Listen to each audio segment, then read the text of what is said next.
oftentimes whoever reported it doesn't know the room number.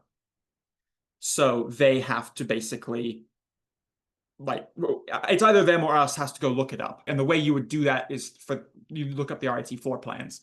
So there's a website, Firefox is going to reload it. Thank you very much. RIT.edu/facilities management, all one word, /buildings-maps. And a lot of these links and a lot of these helpful information, it gets sent in that sort of template email that Airtable sends to the core team. So if you're sort of helping us out with this, this is kind of already there. There's little templates and stuff to help you kind of open this up quickly. But what you can do is essentially figure out like what building's it in. Obviously, usually the person who reported it knows that. So you can go ahead and find, like, click on any of these. It'll take you to a page of like specifically, okay, pick the floor. And then once you click on these, it will probably have you log in if you're not already logged in, but then it'll show a PDF of the floor plans. Because I'm recording this, I'm going to share it outside of or I'm going to probably be sharing it fairly broadly. I'm not going to click on these because it's going to reveal the floor plans on the recording, and RIT is going to get mad at me if you share those outside of, like, you have to be logged in RIT student. Like, don't share them with people who aren't supposed to have them. RIT is pretty aggressive about security. But what I did do is I had ChatGPT make me a sample floor plan.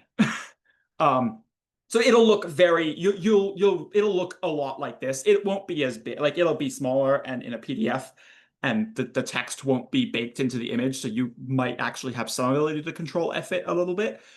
But you'll see something that's a lot like this, right? Where you sort of find the part of the building you want, and you're like, okay, that's room number 1010, right?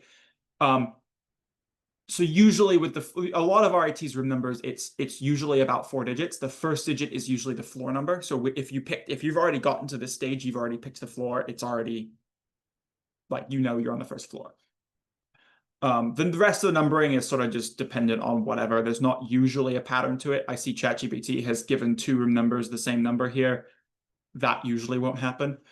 Another interesting quirk that you can probably tell I sort of manually edited this in is the elevators the room numbering is actually quite consistent with elevators. Usually the first like the elevators in the building actually start at high room numbers. So the first elevator in a building is usually number 980, and then the second elevator is usually 981, 982. Like there's usually about 10. There's never any buildings with 10 elevators, but there's usually 2 or 3 elevators, maybe sometimes. It depends on the building.